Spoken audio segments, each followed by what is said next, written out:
บายดีทุกคนวันนี้เช้าป๊อปเกิดในงานสมโภชแม่เขาจะมา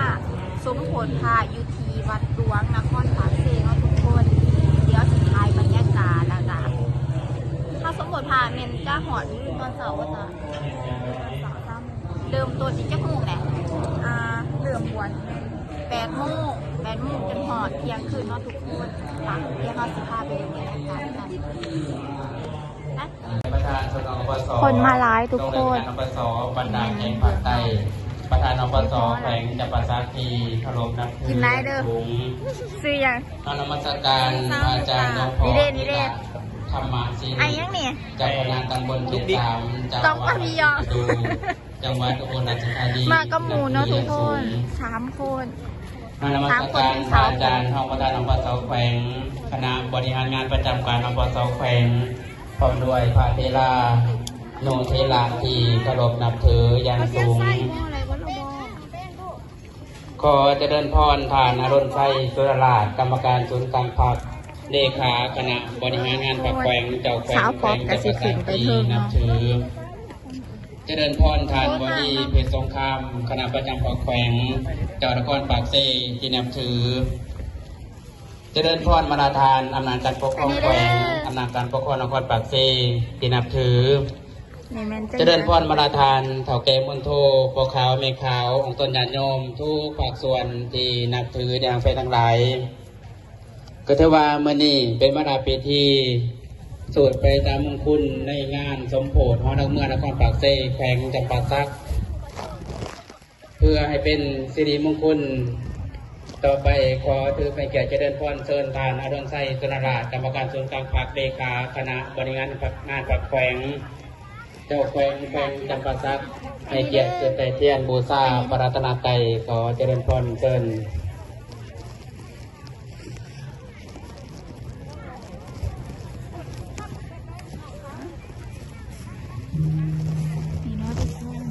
เจริญพรทางทานบดีเพชรสงครามเจ้านครปากเซ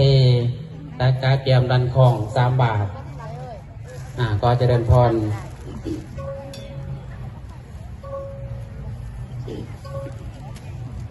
ในระหว่างที่ท่านเจ้าแขวงจัปาสักไปแต่เทียนบูชาปรัตนาไตรเจริญพรของตนญาติโยมปนมมือไว้ที่นาเป็นดอกบัวจุ่มเพื่อระลึกถึงคุณของปรัตนาไตรเอาสาธุสาธุสาธุอนุโมทามิ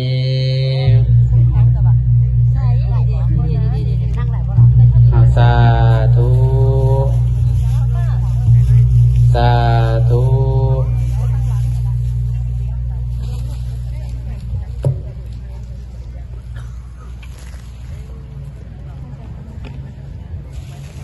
เดี๋ยวเอาขอไปเทียนก่อนเนาะทุกคน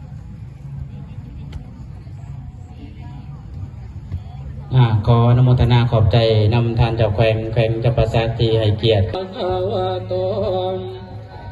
ตัวสัมมาสัมพุทธัสสะพุทโธสัมปันโนตัญญโนธัมโมโรกุณตโนมนทำพระวันโทชายิจิตตังหัตตันนันตยังหิตังสังหันโมภาเวนัสสะภะทุกขาโอปันทวาอันตรายยังตัวสัพพะสุติ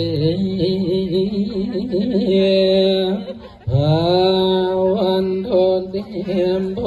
นโทสัมปันโนตัญญโนธัมโมโดกุณตัมโมวันโดสังโฆมังคัง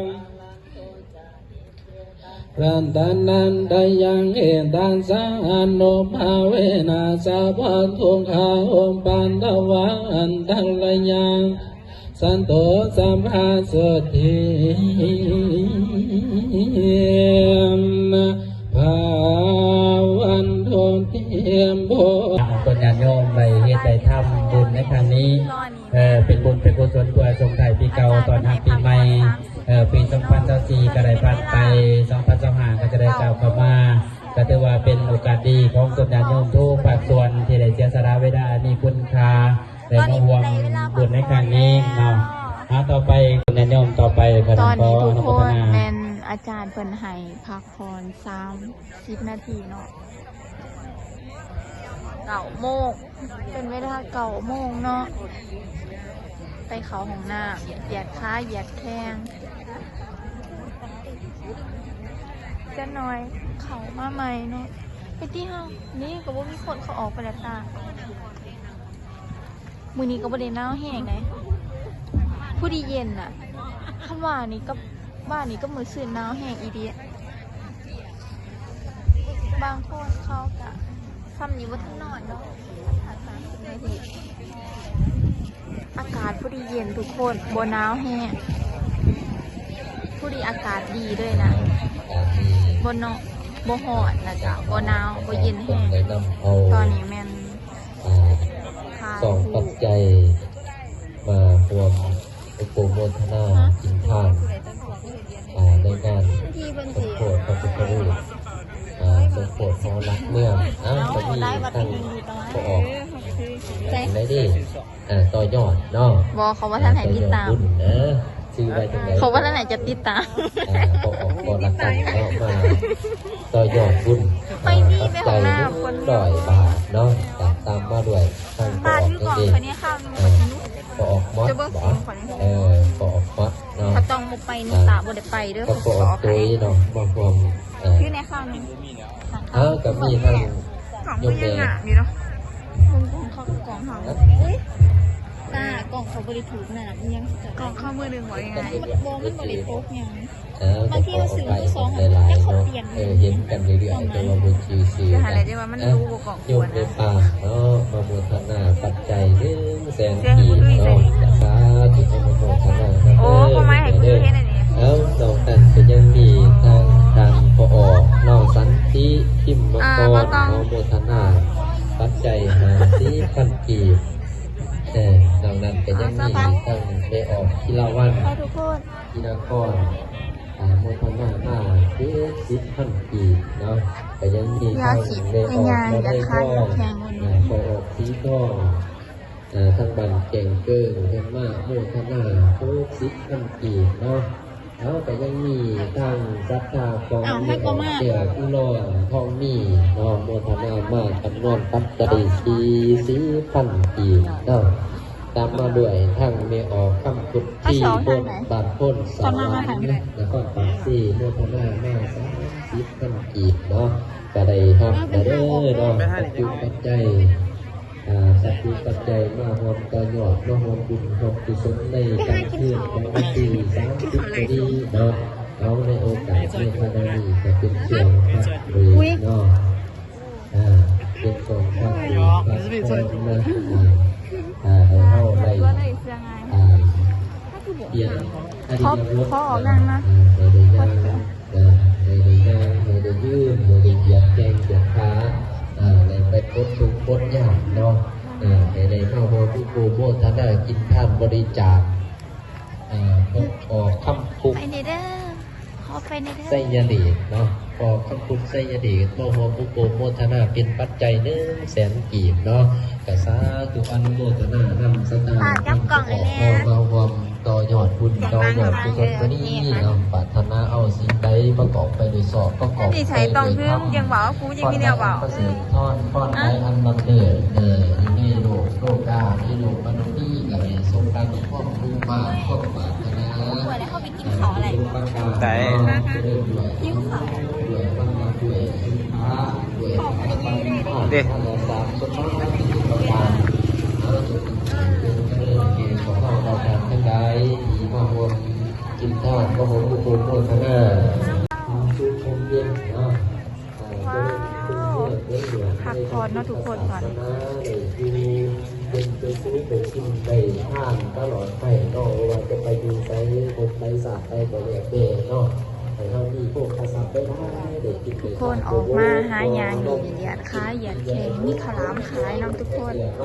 ข้าวหลามปลาปีกอันที่กล่องไงนี่สัญญาณจำได้ไหมบอกเสียงสมเขาอะไรเลยเสียงเขาเลยอะไรเป็นยังไง เริ่มประชุมว่างตัวประมวลพัฒนาเซฟ40,000 กีบเซฟ3น้องเอาจะไป3 บาท40,000 กีบ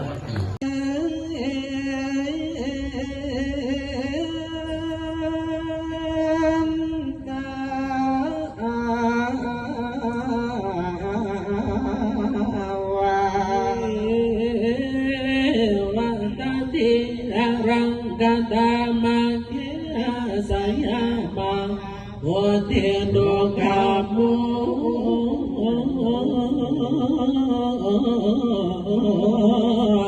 ลาวันบาคันดาวาสุริอาตังกาเตยวาเสสิรังสวาหารังสัพพะรังมารังวาสี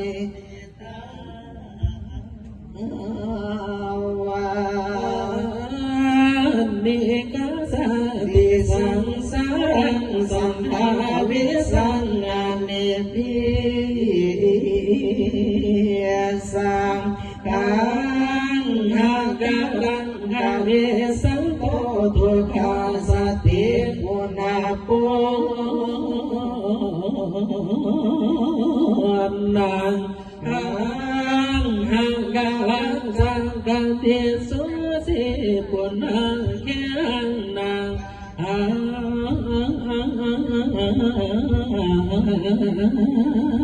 สีสัมพันติปัสสุขังพังคังหาคุตังวิสังขา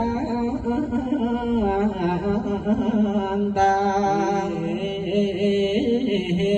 สังฆลาคตังจิตตังตัณหารังหายาอันติสุพังคารหังสัมมาสัมพุทโธวิสังจารณะสัมปันโนสุขันโตโรกาวิโตอนุตตโรบริสัทธาทุกคนตอนนี้ก็แม่นเป็นเวลา3 โมงเช้าเนาะครูบาเพิ่นจะเทศน์ฮอด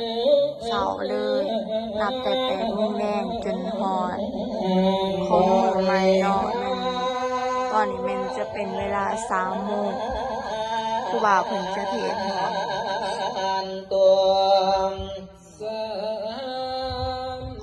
โอรังติมายังดิสยังอาริยังอาเวลังอาภยาปัสสังอนิคาสุขีอัตตานังปริหารันโตสัมเบปัสสิมมายังดิสยังอาริยังอาเวลังอาภยาปัสสังอนิคาสุขีอัตตานังปริหารันโตสัม